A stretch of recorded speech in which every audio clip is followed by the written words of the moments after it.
작은 서점.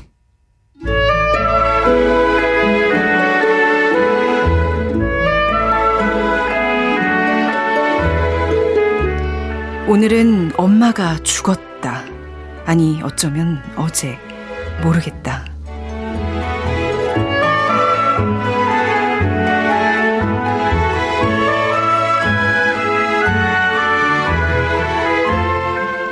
안녕하세요. 아나운서 최현정입니다. 알베르 까뮈의 소설 이방인 첫 문장으로 작은 서점 열었습니다. 청년 메르소는 어머니가 돌아가셨다는 정보를 받고 장례를 치르고 돌아옵니다. 다음 날 친구와 함께 놀러갔던 해변에서 우발적인 사건을 저지르게 되는데요.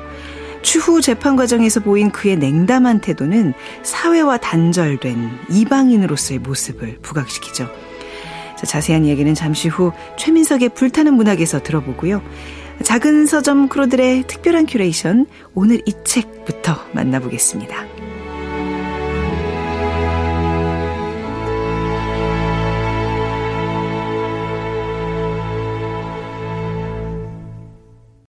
작은 서점 최현정입니다. 뒤늦게 저희 작은 서점 이런 프로그램이 있다는 거를 아시는 분들이 많이 계세요. 그래서 그동안 소개된 방송들 좀 다시 들을 수 없냐고 문의를 하시는데 저희가 촬영된 영상을 유튜브에 올리고 있거든요. 유튜브를 보셔도 되고 또 모든 방송은 팟캐스트, 오디오 클립, 콩을 통해서 다시 듣기 가능합니다. 자, 정주행 원하시는 분들 많이 이용해 주시기 바랍니다. 자, 그리고 작은 서점 참여 방법은요. 문자번호 샵9730이고요. 짧은 문자 50원, 긴 문자 100원입니다. 모바일 플레이어 콩은 앱을 다운로드 받으시면 무료로 메시지 보내실 수 있고요. 자, 인스타그램에서 작은 서점 검색하셔서 들어오실 수 있습니다. 여러분들의 많은 의견 남겨주시기 바랍니다.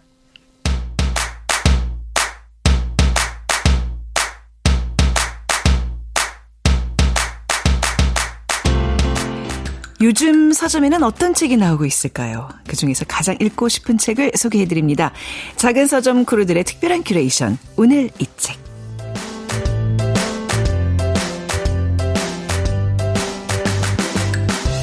네, 교보문고 온라인 서점 구한회 MD님 어서 오십시오. 네, 안녕하세요. 구한회 MD입니다. 네, 반갑습니다.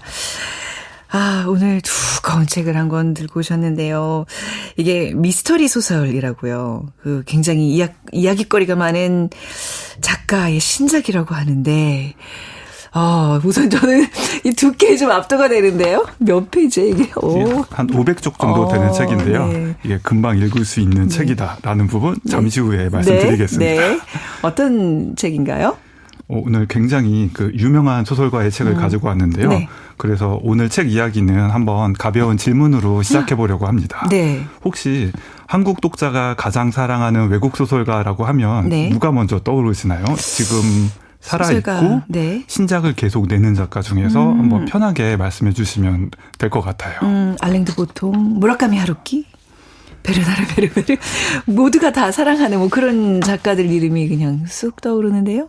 지금 굵직한 작가는 다 이렇게 말씀을 해주셨는데요. 네. 제가 지금까지 소설 분야를 담당하면서 보니까 한국 독자가 특히 사랑하는 작가가 한 7명 정도가 있더라고요. 7명이요? 네네. 네, 우선 말씀하신 작가를 포함을 해서 우선 왜 나는 너를 사랑하는가의 알랭 드 보통, 네네. 그리고 연금술사 아시죠? 네. 파울루 코엘류, 그리고 빅픽처라는 책이 있는데요. 더글라스 케네디. 네. 이렇게 3명이 있었는데 약간 이 세 분은 네. 요즘은 신작 활동이 약간 뜸해요. 네. 그래서 원래 7대 스타 작가에 포함됐었는데 지금 이 세 분은 약간 자리에서 내려오셨고요. 밀렸어요? 네. 그래서 네. 지금은 외국 작가 빅4만 남아 있고요. 이 4명은 네. 프랑스 작가 2명과 일본 작가 2명입니다.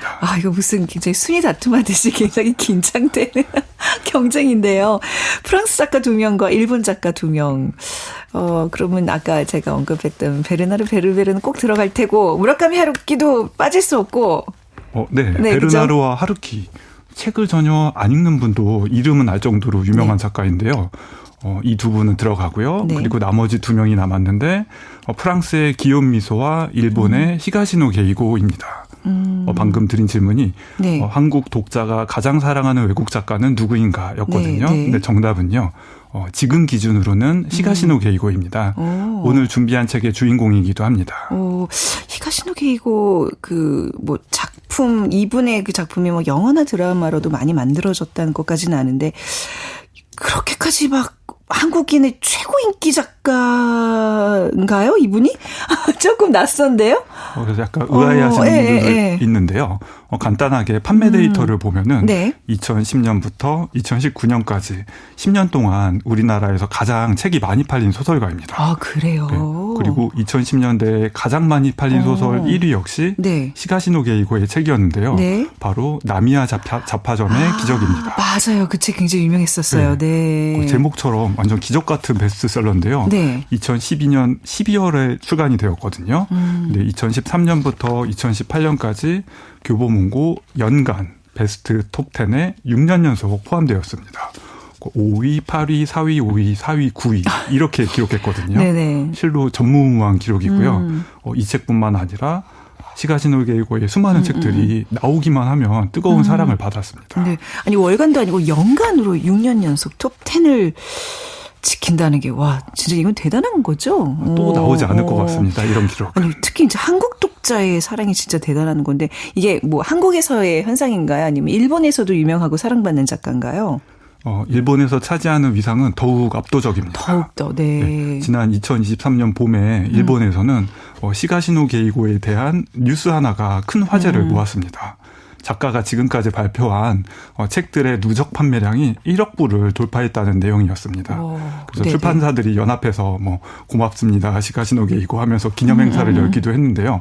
근데 놀라운 게 이 집계가 전자책 판매량은 다 제외한 거고요. 아, 진짜로요? 우리나라나 해외에서 판매된 수량도 다 뺐어요. 그래서 네. 일본 내수 종이책 판매량만으로 1억 부 판매를 넘긴 거였습니다. 아, 그러니까 사실 1억 부가 나갔다 그러면 저는 좀 감이 안 오긴 하거든요. 네. 그럼 이제 이 작가가 지금까지 발표한 작품 수도 굉장히 많다는 얘기인 거죠? 전체 1억 부나 나갔으니까 작품 수도 굉장히 많기 마련인데요. 네. 일본에서는 지난 2023년에 100번째 책이 나왔고요. 100번째 책이요? 드디어 오늘 책의 제목을 말씀드리는데 오늘 소개해드릴 가공범이 네. 104번째 책이자 지금까지 나온 저자의 최신작입니다. 거의 제조기처럼 베스트셀러들을 계속 100편을 출간했고 1억 부 판매했고 이분의 이 엄청난 인기 비결은 대체 뭘까요? 아주 쉽게 말해서 재미도 있고 감동도 있는 소설을 쓰기 때문입니다. 아, 그래요? 우선 분야가 미스터리인데요. 네. 인간은 본능적으로 비밀 이야기에 끌리게 되거든요. 그리고 수수께끼가 풀리면 네. 쾌감을 여러모로 느껴요. 그런데 히가시노 게이고의 소설은 미스터리지만 굉장히 잔인하거나 네.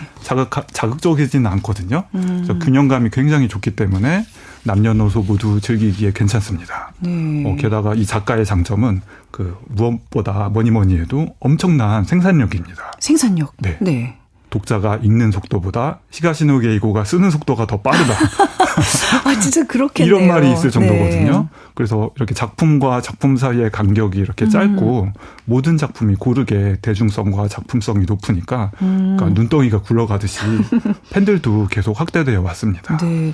유독 또 우리 구한의 앤디님이 보면 이 미스터리 쪽의 책들을 좀 좋아하시는 것 같기는 해요. 책을 골고루 준비하려고 하는데 네네. 본인 6월에도 지렉을 잃고 굵직한 책이 나왔고 하반기를 여는 대작도 이렇게 나와서 한번 가지고 와봤습니다. 근데 기본적으로 본인의 취향이 아니라 한국 독자들의 취향과도 잘 지금 맞는다는 거잖아요. 맞습니다. 그래서 가장 사랑받는 작가 1위에도 올랐다고 생각이 드는데요. 이 작가의 문학의 핵심이 키워드가 두 가지가 있습니다. 하나는 미스터리이고 또 네. 하나는 휴머니즘입니다. 범죄 수사극의 스릴 그리고 뭉클한 드라마가 함께 들어있거든요.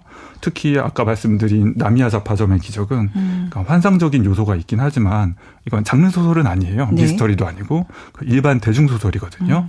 이렇게 미스터리나 SF, 휴먼 드라마 그리고 멜로까지 다양한 장르에 걸쳐서 사람의 내면을 이해하고자 굉장히 애쓴 네. 성숙한 시선. 네. 이것이 우리나라에서 히가시노 게이고 열풍 입은 가장 큰 이유입니다. 전 약간 이 히가시노 게이고가 독자가 읽는 속도보다 더 빠른 속도로 막 글을 써내고 이 장르도 막 소재도 굉장히 다양하잖아요. 이게 과연 혼자 하는 걸까? 여럿이 막 이렇게 공장처럼 같이 쓰는 거 아닌가라는 그런 생각이 들 정도로 지금 이 스케일이 지금 어마어마해요. 와. 그럴 수도 있죠. 그런 합리적인 그 유머가 섞인 의심이라고 할 수 있겠는데요. 그렇죠. 저 약간 예리했죠 지금. 아무튼 거기까지는 파헤치지 않는 걸로 하고 아무튼 이야기거리가 정말 많은 작가인데 자, 오늘의 책 가공범 이야기를 좀 시작해 보겠습니다. 104번째 작품이자 2024년 최신작이라고요? 네. 그리고 1억부 판매 작가 클럽에 들어간 다음에 낸 소설이고요. 의미가 또 하나 있습니다. 네. 히가시노 게이고는 1985년에 데뷔작을 내놓았거든요. 그래서 데뷔 40주년을 맞아 출간된 신작입니다. 이런 기념할 만한 소식에 걸맞은 훌륭한 명작이다. 일단 추천부터 드리고 시작하겠습니다. 네, 자 줄거리부터 좀 들어보겠습니다. 이거 스포일러 조금 조심해 주시고요. 네, 안심하고 들으셔도 됩니다. 네. 독서가 방해되지 않는 아주 최소한의 내용만 준비했습니다. 안심하셔도 되고요. 그리고 책의 첫 장을 열면은 바로 사건 현장이 나타납니다. 장소는 도쿄의 고급 주택지에 있는 한 저택입니다. 이곳에서 65살인 유력 정치인과 그의 아내가 숨진 채 발견됩니다. 주인공인 고다이 형사를 포함한 수사팀이 현장을 방문했는데 이상한 점이 하나 눈에 띕니다. 네. 언뜻 보면 부부가 함께 스스로 목숨을 끊은 것으로 보이는데요. 자세히 보면 타살의 흔적이 여기저기서 눈에 띄거든요. 그래서 진범은 따로 있는데 이 현장이 자살인 것처럼 위장을 한 건 아닌가. 네. 이러한 가정을 안고 수사가 시작됩니다. 거의 비슷하게 모든 미스터리 작품들은 이렇게 딱 사건으로 시작을 하죠. 이렇게 막 빵 한번 세게 터트린 다음에 이제 얘기를 풀어나가는 거죠. 그렇게 바로 시작하기도 하고 약간 뜸을 들이기도 하는데 네. 이 책은 확실하게 전자에 해당되는 책이고요. 네. 그러니까 본론으로 그냥 바로 단도직입적으로 들어가는 전개가 시원해서 네. 매우 인상적이었고요. 저 이런 전개 좋아해요. 네. 네. 그래서 작가가 의욕도 넘치고 하고 싶은 말이 많았던 것 같습니다. 네. 조금 더 줄거리 설명을 드리면요. 이미 고인이 된 의원 사무실에 익명의 편지가 도착합니다. 네. 내용은요. 내가 범인이다. 고인이 생전에 저지른 악행에 대한 자료를 가지고 있다. 이것이 공개되는 걸 원치 않으면 유족은 3억을 입금해요. 네. 여기까지만 보면 돈을 노린 범행 같잖아요. 근데 조사를 진행할수록 의혹이 계속 커집니다. 네. 가장 꺼림직한 건 범인이 현장을 너무 자세히 정확하게 알고 있다는 거예요. 그리고 수사회의에 참여한 사람들만 알 수 있는 전문적인 용어까지 정확하게 언급을 하고 있고요. 경찰 내부에 내통하는 사람이 있을 것 같다는 의심이 드네요. 그런 의심이 계속 커지는데 예. 그래서 수사본부는 두 가지 사안을 동시에 조사를 해야 합니다. 네. 하나는 정치인 살해 사건의 진상이고요. 다른 하나는 내부에 좀 의심이 가는 인물이 있거든요. 그 사람이 어떤 의도를 가지고 있는지 그에게 들키지 않으면서 몰래 조사를 해야 되는 거예요. 그래서 이 과정에서 펼쳐지는 주인공 고다이 형사의 활약을 감상하는 것이 네. 이 소설 가공범이 지닌 가장 큰 묘미입니다. 고다이 형사 이 대작가에게 어울리는 명탐정 스타일인가요? 주인공은 네. 간단하게 네. 말해서 성실한 노력파 형사입니다. 천재 탐정 이런 게 아니라요? 아닙니다. 저는 그래서 이 점이 특히 와닿더라고요. 히가시노 게이고의 대표 캐릭터가 네. 가가 형사, 갈릴레오 탐정 두 명이 있는데 네. 이들은 모두 천재 엘리트 캐릭터거든요. 그래서 굉장히 날카로운 직관으로 네. 남들은 못 보는 진실을 꿰뚫어 봐요. 능력자들이라서 약간 좀 엄친아 같기도 하고 얄미운 느낌도 있는데요. 반면에 고다이 형사는 약간 무작정 발로 뛰면서 관련자들 만나고 질문하고 의심하고 조사하고 또 관련자들 만나고 이 작업만 무한 반복해요. 좀 답답한데요 지금. 그런데 굉장히 성실하고 그래서 얻은 이렇게 모인 실마리들이 있잖아요. 이거를 차분하게 하나씩 퍼즐을 맞춰가는 데 사용합니다. 그래서 저 같은 평범한 직장인이라면 네. 아마 이렇게 아까 말씀드린 천재 캐릭터들보다는 좀 인간적인 면모가 느껴지는. 공감이 더 많이 되겠군요. 그렇죠. 고다이 형사에게 동질감을 네. 더 가지게 되지 않을까 이런 생각이 듭니다. 네. 인물은 현실적인데 제목이 가공범이에요. 무슨 뜻인가요? 가공범? 이 제목이 네. 무언가 느낌이 오긴 하는데 한마디로 정리는 잘 안 됩니다. 네. 그래서 따라서 그 미스터리 소설로서는 굉장히 잘 지은 제목이라고 생각이 드는데요. 그런데 딱 이 정도의 느낌만 가지고 보셔야 되는 책입니다. 네. 만약에 가공범이 대체 무슨 뜻이지? 이렇게 검색하고 확인한 다음에 읽으면 책의 재미가 절반 이하로 떨어지니까 주의하시기를 바라겠습니다. 그러니까 처음부터 이 제목에 대한 의심을 갖고 시작을 하면 이게 약간 스포일러가 되는 부분이 있다는 얘기군요. 근데 무슨 뜻일지는 계속 의심하면서 보는 건 좋은데 약간 알아보고 보는 거는 네. 아주 치명적이다. 알겠습니다. 그러니까 정보를 찾지 말고 그냥 내 마음의 의심을 그냥 계속 끌고 가라. 근데 이게 책이 굉장히 두껍잖아요. 이게 히가시노 게이고의 책을 읽지 않았던 사람들이 읽어도 뭔가 전에 뭐 소설들과 연관이 되거나 이런 건 아닌가? 입문자가 봐도 괜찮은 책인가요? 이 책이 총 500쪽 정도 되는데요. 네. 저는 첫날에는 100쪽, 그 다음 날에도 100쪽을 읽고 네. 세 번째 날에 나머지 300쪽을 다 몰아서 읽었습니다. 그만큼 흡입력이 엄청난 소설이거든요. 네. 그래서 제 생각엔 작가가 이제 책을 100편이나 됐으면 좀 작품 활동을 쉬엄쉬엄 쓸만도 한데 이 엄청난 박력과 규모가 느껴져서 굉장히 놀랐습니다. 이런 대작이자 걸작이고요. 그리고 지금까지 작가의 책을 한 권도 안 읽은 분도요. 네. 첫 번째 책으로 보기 적절한 작품입니다. 네네. 왜냐하면 히가시노 게이고 특유의 장점과 매력이 골고루 모두 들어가 있거든요. 뭐 스릴과 드라마의 조화, 인간성에 대한 고찰, 생생한 캐릭터 같은 것들, 그리고 탁월한 재미도 물론 말할 것도 없고요. 한 줄로 요약하면 히가시노 게이고의 종합 선물 세트 같은 책입니다. 나중에 언젠가 또 이런 영상으로도 만나볼 수 있는 그런 책이 될 것 같다는 느낌이 드네요. 이 가공범을 읽고 그 다음으로 보면 좋은 책도 좀 소개를 해 주시면 어떨까요? 발표된 책이 뭐 100편이나 되니까 고르기가 이게 쉽지 않거든요. 네. 딱 5편만 찍어드리면 5편만 찍어주십시오. 네. 히가시노 게이고의 그 읽기 좋은 5편. 네. 첫 번째는 방금 말씀드린 최신작 가공범이고요. 네. 그 다음은 히가시노 게이고의 공인된 3대 걸작이 있어요. 우선 가장 유명한 작품인 용의자 X의 헌신 네. 있고요. 그리고 가가 형사 시리즈의 최고작인 악의, 그 나쁜 악의? 뜻 이런 네. 뜻이 있고 책이 있고 그리고 섬뜩한 멜로드라마 백야행 이 3편이 필독책입니다. 네. 그리고 아까 말씀드렸던 경이로운 베스트셀러 나미야 자파전까지 읽으면 아주 네. 완벽하고요.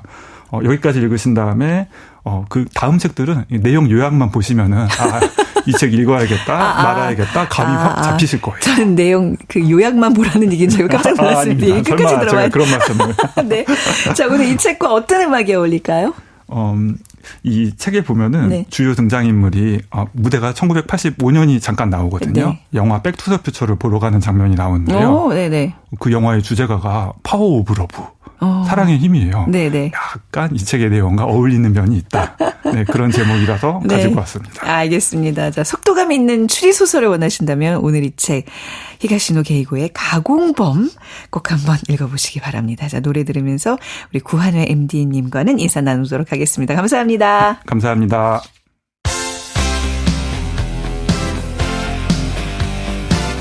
휴일 루이스 앤 더 뉴스의 파워 오브 러브 듣고 오겠습니다.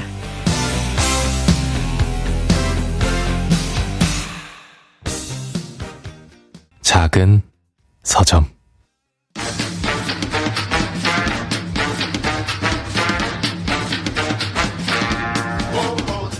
최민석의 불타는 문학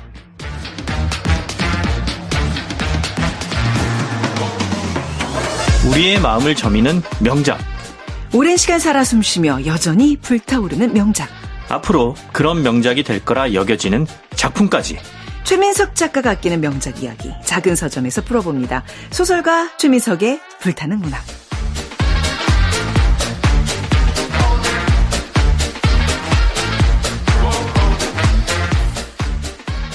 네, 최민석의 불타는 문학 소설가 최민석 작가와 함께하는 시간입니다. 어서 오세요. 안녕하세요. 네. 저희가 인스타그램을 통해서 이제 메시지를 받곤 하는데 최민석 작가님이 좋아서 일부러 바쁜 와중에 꾸역꾸역 찾아서 듣는다고 하는 분들이 많으신 것 같아요. 꾸역이란 단어는 적당한 어휘가 아니었습니다. 기쁜 마음으로 이렇게 찾아 듣는 분들이 많으신 것 같아요. 노력해서. 네, 잠이 오지만. 자발적으로. 네. 그러니까 혹시 어디 뭐 강의 가셔서 학생들한테 숙제 내주나요? 꼭 챙겨 들으라고? 아니요, 그럴 리가요. 독후감 써서 내라고? 저는 요즘 SNS도 안 하고, 뭐 만나는 사람도 없고 그래서. 네. 알릴 데가 없습니다. 이거는 오롯이 네. 작은 서점이 갖고 있는 자체적인 힘인 거죠. 그러니까 개인적으로 이렇게 뭐 홍보를 위해서 애를 안 쓰시다는 얘기군요. 좀 서운하네요. 쓸 수가 없어요. 좀 SNS 좀 하고 그러세요. 작가분들 가족들한테는 열심히 알리고 있습니다. 알겠습니다. 아무튼 뭐 그 최민석 작가 그 자체가 그냥 우리 프로그램에 큰 홍보가 되고 있습니다. 항상 그 존재에 감사를 드리고. 자, 오늘 작품 제대로 전공 분야를 가져오신 것 같아요. 그러니까 사실 이게 이제 원래 불타는 문학을 줄여서 불문학이라고 하지만 약간 언어 유희 같긴 하지만 제가 이제 불문과 다닌다고 제작진들이 불문학이라고 이름을 붙여줬거든요. 그래서 한 번씩 이제 프랑스 문학을 다뤄야 되는데 그간 이제 너무 이 불문학 시간이 국문학 시간이 아니었나. 좀 그런 경향이 있었지만 저는 좋았어요. 네, 아무튼 뭐 저는 한국 문학도 사랑하니까요. 그래서 좀 초심을 되찾고자 오늘은 프랑스 소설 골라왔고요. 정말 유명한 작품이죠. 알베르 까미의 이방인 소개하려고 합니다.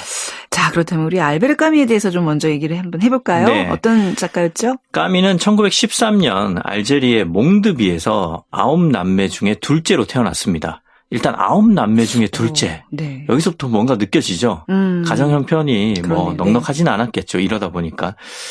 노동자였던 아버지가 1차 세계대전 중에 전사를 했고요. 그 후에 청각장애인인 어머니와 할머니 아래에서 역시 우리가 예상했듯이 가난하게 자랐습니다. 그 후에 알제 대학교 철학과에서 공부를 했고 1936년에 교수가 되려고 했는데 원래 결핵을 앓고 있었다고 해요. 근데 이 결핵이 재발을 해서 교수 임용 건강검사라는 게 있었다고 합니다.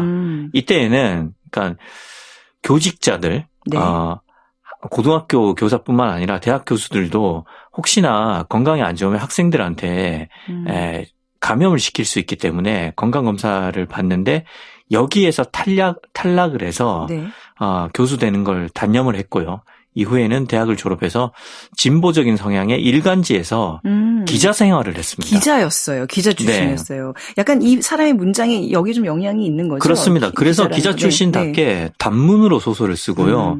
오늘 작품인 이방인을 쓸 때까지도 기자였습니다. 그래서 그 이유 때문인지 아무튼 이방인도 단문으로 점철돼 있습니다. 물론 작가가 강조하고 싶은 대목에서는 장문을 써요. 하지만 원고 대부분은 단문으로 쓰여 있고 심지어 그 첫 문장부터 아주 뭐 선언하듯이 단문입니다. 굉장히 유명한 문장이죠. 저희 첫 오프닝에 이제 이거 했었어요. 그렇죠. 오늘 엄마가 죽었다. 그 다음 문장도 단문이에요. 아니 어쩌면 어제인지도 모른다. 이런 식으로 까미는 단문으로 소설을 쭉 이끌어갑니다. 마치 남 얘기하듯이 그냥 그렇죠. 담담하게. 덤덤하게. 그 까미 소설은 제가 아마 여러분들 고등학교 때 뭔가 이렇게 반강제적으로 한 번씩 읽게 되고 그러다가 이제 뭐 한 20대 때 한 번 또 호기심이 한 번 읽게 되고 뭐 이러면서 여러 차례 좀 접하는 책인 것 같아요. 그런 이유가 읽기 굉장히 쉽잖아요. 그렇습니다. 짧고 그래서. 그래서 이제 단문이라서 읽기 쉬운데 저는 이게 굉장히 영리한 선택이었다고 생각을 해요. 영리하다고까지? 왜 그러냐면 이 소설이 일종의 부조리극 성격을 띠고 있는데 사실 이 부조리는 개념 자체를 간단하게 설명하자면 간단하지만 제대로 들어가면 정말 이거 하나만으로도 박사학위를 딸 만큼 정말 복잡하거든요. 아, 그런가요? 그래서 이게 사실 어떻게 보자면 해석 불가능한 우리의 삶을 다루고 있기 때문에 굉장히 복잡한데 이 불가해한 우리의 삶을 다룬 소설이기 때문에 문장만큼은 더욱더 쉽게 쓰여야 했던 거죠.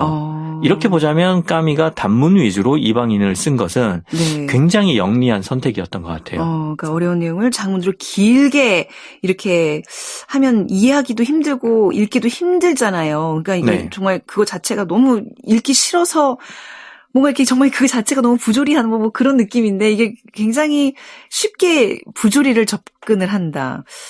굉장히 뭔가 이렇게 딱 와닿는 그게 있는 것 같아요. 지금 이거 좀 계속 얘기를 나누면서 좀 더 해석을 해보겠습니다. 그래서 까미는, 1942년에 존재의 부조리성을 다룬 이방인을 발표를 했고요. 그리고 또 같은 주제를 이번에는 철학적인 에세이로 풀어낸 시지프 신화를 발표하면서 이른바 라이징 스타로 떠오릅니다.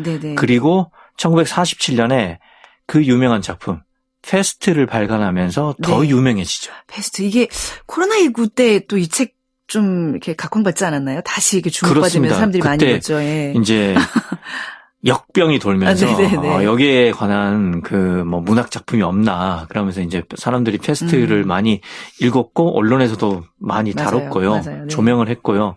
그 후에는 이제 나중에 막시즘에 반대하는 뭐 평론을 담았는데 평론을 발표를 했는데 이때 프랑스 문인들과 아주 심각한 논쟁을 벌입니다. 그 이유는 뭐냐면 까미가 원래는 프랑스 공상당원이었거든요. 네. 그래서 프랑스 문인들이 까미를 변절자라고 여긴 거죠. 아무튼 이 논쟁과 별개로 1957년에 44살의 나이로 아주 젊은 나이로 노벨 문학상을 받습니다. 네. 그리고 장편 소설 최후의 인간 집필 작업에 들어갔지만 3년 후인 1960년에 자동차 사고로 생을 마감합니다. 3년 후면 아직 쉰이 되지 않은 나이에. 그렇죠. 47이죠. 뭐 한국식으로 계산할 수는 없지만 그쯤 되는데 그런데 그 사고 당시에 이 까미의 품에 발표하지 않은 원고인 그 최초의 인간 그 원고가 있었다고 해요. 네. 그러니까 죽을 때까지 원고를 품에 품고 있었던 까미는 뭐 어떻게 보나 진정한 작가라고 할 수 있는 거죠. 네. 사실 이제 학교 다닐 때 이제 이방인 하면 정말 그 부조리라는 단어가 같이 이렇게 따라와서 이렇게 외우잖아요. 근데 그렇죠. 부조리가 과연 이게 뭔가요? 어떻게 정의 내릴 수 있는 건가요? 네. 뭐 방송이니까 간단하게 얘기하자면 간단하게 기본적으로 부조리는 이치에 맞지 않거나 도리에 어긋난 일을 뜻하는 거죠.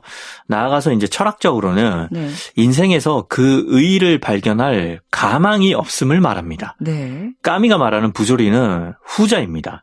즉 살 의미가 없다는 거죠. 네. 그러니까 허무주의자가 될 수밖에 없는 것이고요. 그래서 세상이 과연 살만한 가치가 있는 거냐 이렇게 끊임없이 회의를 하는 겁니다. 네. 그렇기 때문에 이 소설에서 주인공 메르소는 이런 말을 합니다. 누구나 알다시피 삶이라는 건 살만한 가치가 없다. 굉장히 시니컬하죠. 시니컬하네요. 네. 네. 그럼 대체 왜 이렇게 시니컬한 건지 이 시니컬한 생각의 배경은 뭔지 이에 대해서는 줄거리를 들으면서 한번 같이 생각해 보시죠. 이제 줄거리로 이제 가나요? 들어보겠습니다. 네. 소설은 이렇게 시작을 합니다. 오늘 엄마가 죽었다. 아니, 어쩌면 어제인지도 모른다. 이게 굉장히 유명한 문장이잖아요. 네. 이게 그리고 또 주인공 메르소의 첫 진술이에요. 네, 아주 무심하게 한마디 딱 던지는 모습이죠. 이렇게 이 소설에서는 첫 문장부터 메르소의 캐릭터를 보여주죠. 그리고 그는 이어서 말합니다. 양로원에서 전보가 왔다. 모친 사망, 내일 장례, 삼가 조의. 전보까지 짧죠. 네. 돈이 드니까. 아무튼 이제 그는 버스를 탑니다. 그리고 저녁 무렵 양로원에 도착을 합니다. 그 양로원에서도 엄마의 그 죽음 앞에서 굉장히 무심한 모습을 보여줘요. 네, 그렇습니다.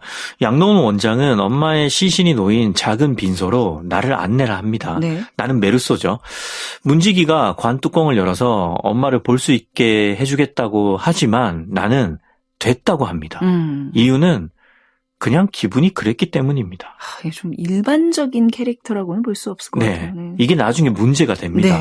아무튼 장례는 다음날 아침 10시.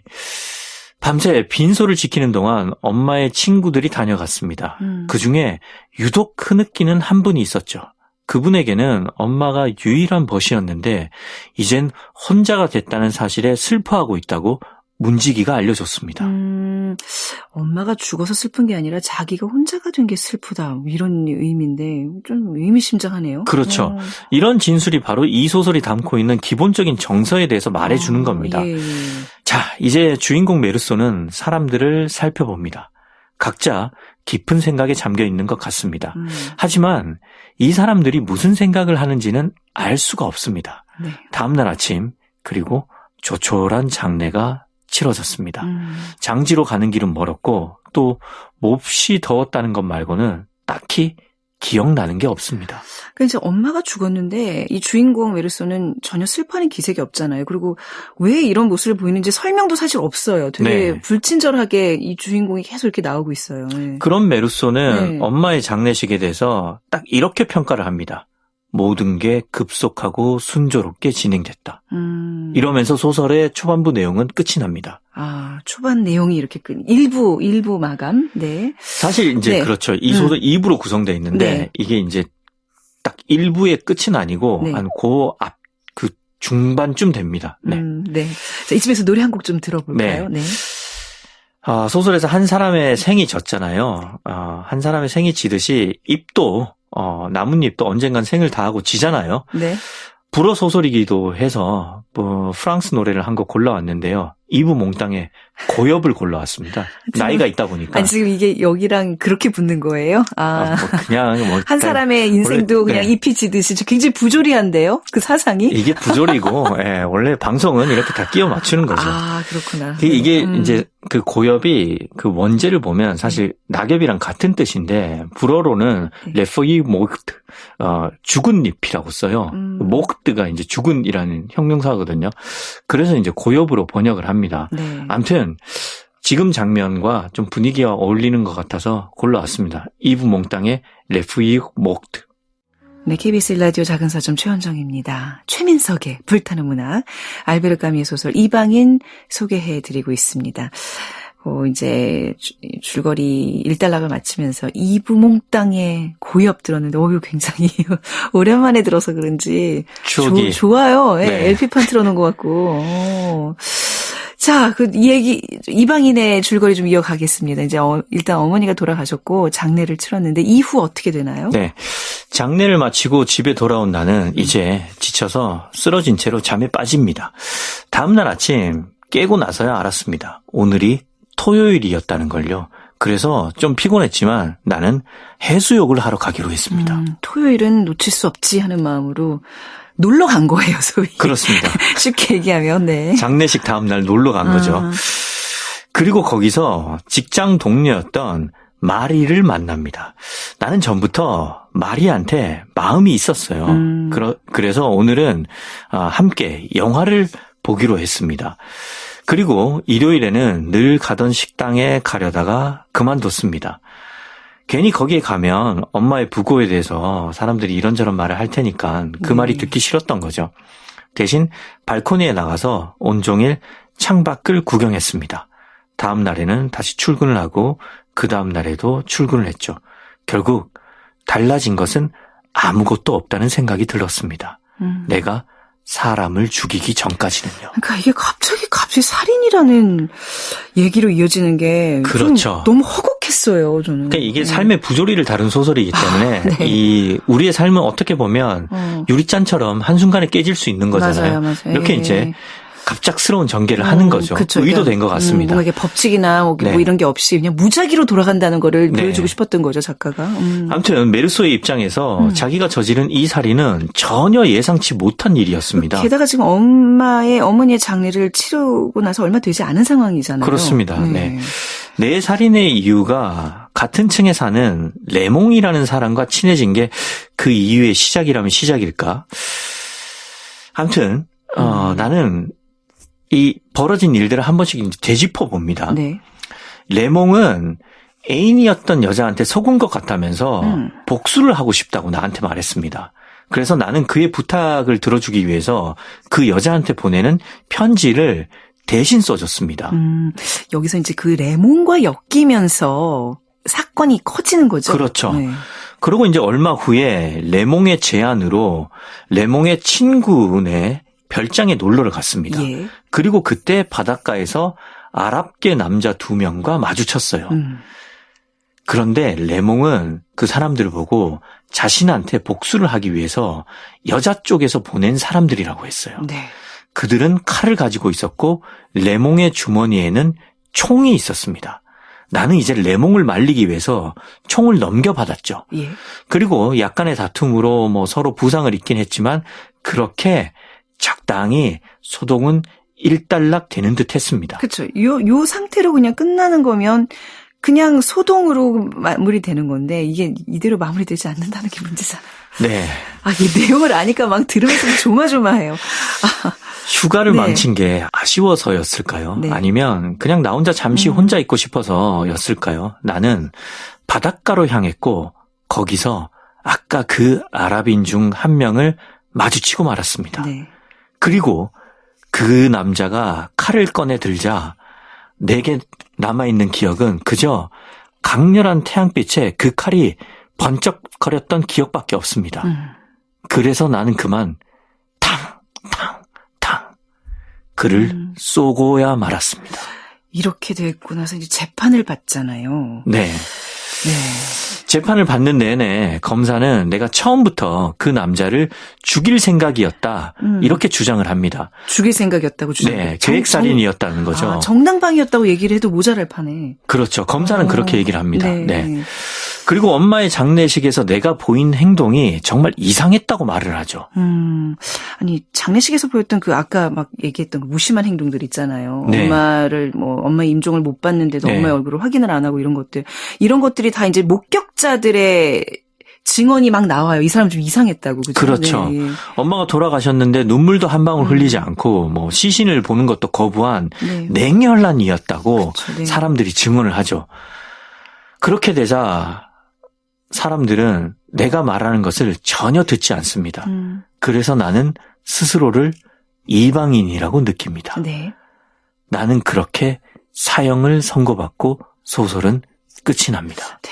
그러니까 지금 이 얘기를 스토리를 다 많은 분들이 아실 거예요. 그러니까 이렇게 얘기를 짚어가면서 어느 지점에서 뭔가 이렇게 좀 교정을 해주고 싶은 그런 마음이 들잖아요. 네. 빨리 말해. 네가 지금 여기서 죽일 의도가 없었다고 빨리 말해. 혹은 총을 쏠 필요는 없어. 그냥 피해. 막 속으로 막 외치고 있는데 너무 안타깝게 의도와 달리 삶이 너무 이상하게 흘러가 버려요. 뭐 이런 게 부조리인가요?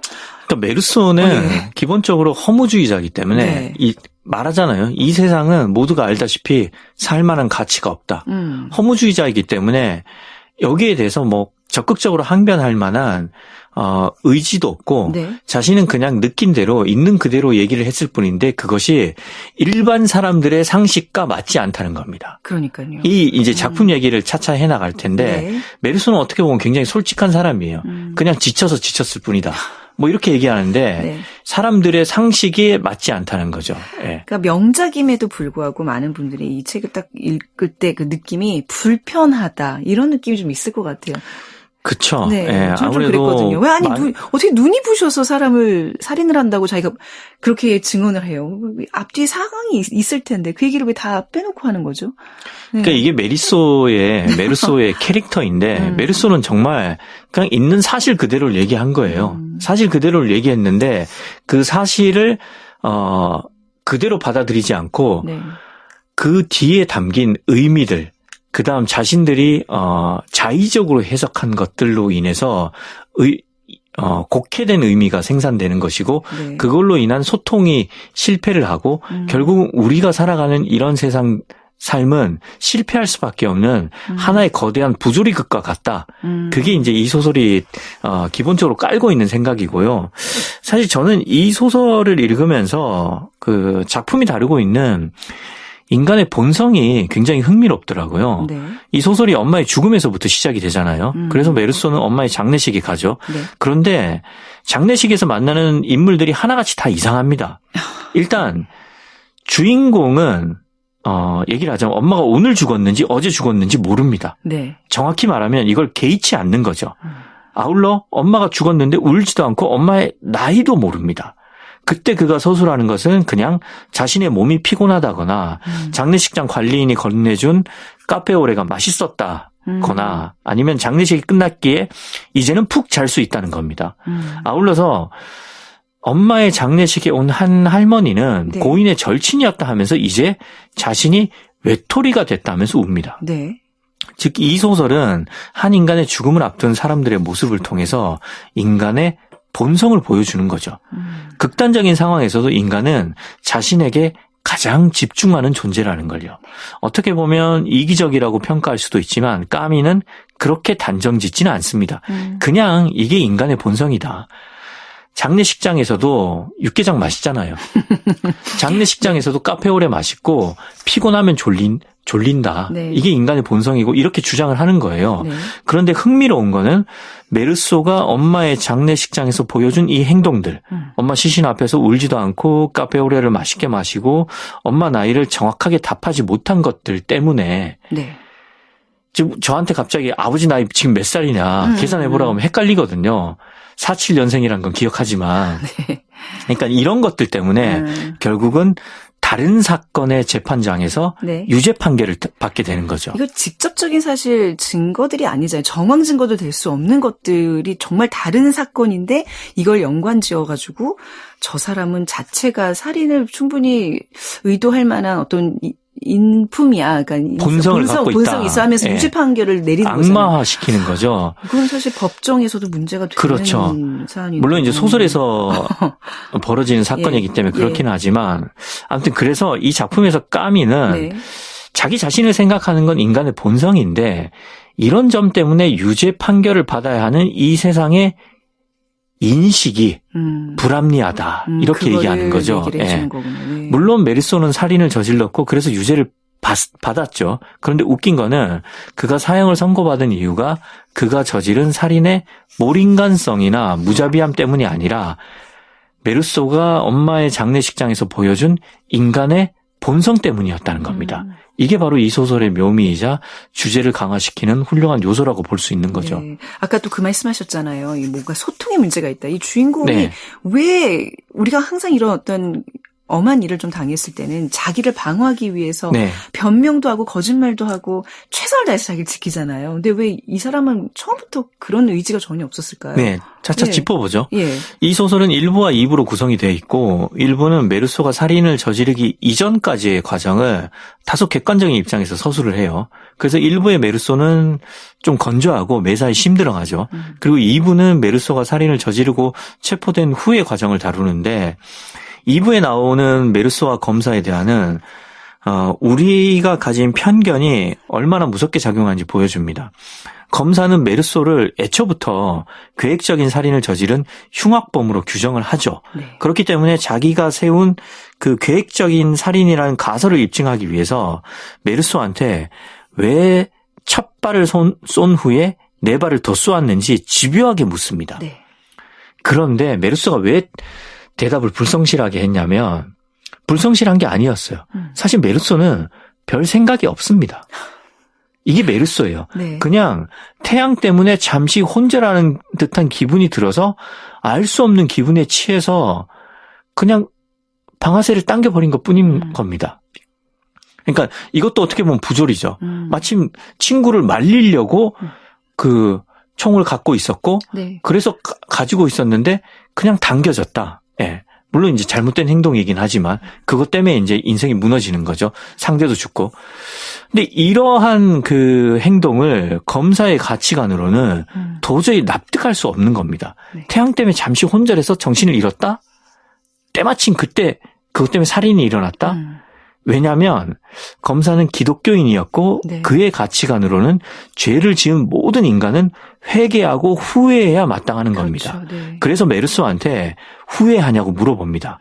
그런데 이때 메르소는 신문으로 몹시 지쳐 있었고 곰곰이 생각을 해보니까 진정으로 후회하는 것은 아닌 것 같아서 지겹게 느껴진다고 말을 합니다. 그렇게 얘기하면 안 되잖아요, 법정에. 그렇죠. 이게 일반 상식인 거죠. 이 말을 듣고 검사는 신문을 마치고 이후에 법정에서 그를 흉악범으로 규정하고 사형을 구형하죠. 사형 선고 당하죠. 이 대목에서 메르소는 이렇게 말합니다. 나는 검사가 나를 이해하지 못한다는 느낌이 들었다. 하지만 그날은 그것으로 마무리되었다. 그러니까 더 물어보지 않는 거죠. 그러니까 검사는 자기가 원하는 답을 얻자마자 신문을 끝내버립니다. 검사는 이걸로 충분했다고 생각했을지 모르지만 사실 이 장면은 소통의 실패를 보여준 거죠. 이처럼 까미는 우리 삶 속에서 일어나는 소통의 실패를 소설을 통해서 보여주고요. 그래서 이 소설에서 일어나는 소통의 실패의 대가는 실로 엄청나죠. 그러니까 사형입니다. 현실의 논리로 자꾸 저는 이거를 그 기준으로 이 사람의 행동을 자꾸 분석을 하다 보니까 너무 답답하거든요. 네. 그러면 안 되는 거예요. 이건 좀 부조리를 말하는 작가의 의도를 제가 좀 잘 파악을 해야 되는데 처음 읽었을 때도 그렇고 지금도 그렇고 그냥 저는 불편해요. 이 내용 자체가 계속. 그게 아마 네. 까미가 의도한 걸일 겁니다. 제가 거기에 빠져든 거군요. 삶이라는 것을 이토록 네. 불가해하고 불편한 것이다. 그렇기 때문에 이 삶의 소용돌이, 부조리의 소용돌이에 누구든 휩쓸릴 수 있다. 자, 아무튼 뭐 여기까지 언급한 것이 다 부조리에 해당하잖아요. 네. 그런데 이것보다 더 큰 부조리가 이 소설에 나옵니다. 메르소의 재판인데 메르소는 말할 수도 없고 검사와 변호사만 논쟁을 펼칩니다. 이 점에 대해서 메르소는 이렇게 말합니다. 내 운명이 내 의견을 반영하지도 않는 채 결정되고 있다. 그 외에도 법정에서 메르소는 자기만 빼고 다른 모든 참관인들이 아는 사이여서 네. 자기가 이 재판의 주인공임에도 불구하고 주인공인 자신이 이방인이 되어버린 느낌을 받습니다. 그래서 소설은 궁극적인 질문을 던지죠. 어쩌면 우리 모두 네. 우리 삶의 주인공이 아닌 이방인, 레트 항제가 아닌가 하고 말이죠. 이거 원제가 레트 항제. 에트 항제인데, 에트 항제인데 이제 관사를 붙여서 추각해서 레트 항제 이렇게 합니다. 부제트 레트 항제, 네. 당신은 이방인인가요? 이방인, 네. 예. 이게 굉장히 단문으로 이어진 아주 심플한 아주 간단한 줄거리임에도 불구하고 굉장히 그 철학적인 사유가 깊이 들어간 부조리라는 주제를 다루고 있어서 저같이 약간 이렇게 문외한 사람들이 굉장히 혼란스러움을 겪는 그런 작품이 아닐 수 없습니다. 그러니까 그래도 세상은 부조리하지만 우리는 어떻게든 살아가야 되는 거잖아요. 끊임없이 그렇습니다. 사유하고 네. 책도 많이 읽고 우리 주변 사람들에게 공감을 하고 그렇게 우리는 부조리를 이겨내자. 이렇게 교훈을 좀 얻으면서 마무리해도 될까요? 그리고 그냥 네. 어떻게 네. 보면 살아간다는 의지가 없어도 그냥 사라지는 것이 위화 작가 그런 말을 했어요. 인생 서문에 보면 네. 삶이라는 것은 살아가는 게 아니라 네. 사라지는 것이다. 그러니까 살아남는 자가 승자다라는 말이 있듯이 네. 사라지다 보면 예. 결국은 뒤돌아보면 내가 삶을 살아낸 거죠. 네. 자, 어렵지만 꼭 한번 또 우리가 다뤘어야 하는 이방인 알베르 까미의 작품 살펴봤습니다. 최민석 작가와는 여기서 인사 나누도록 하겠습니다. 감사합니다. 메시 부쿠 고맙습니다. 파이어.